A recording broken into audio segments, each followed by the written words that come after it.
भोले दानी किस्मत खिल जतो भोला चरनिया में सिर झुकइबे निमन दुल्हा मिल जतो फिर तो नजर भोले दानी किस्मत खिल जतो भोला चरनिया में सिर झुकइबे निमन दुल्हा मिल जतो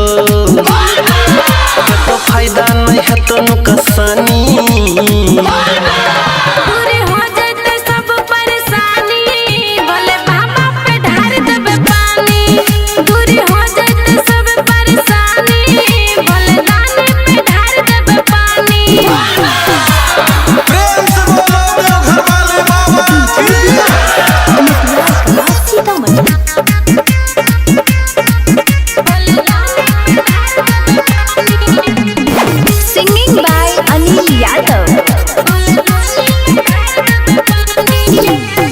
भोला जी के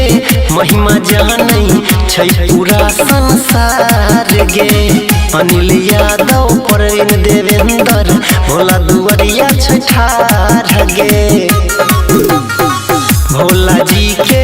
महिमा जानै छै पूरा संसार गे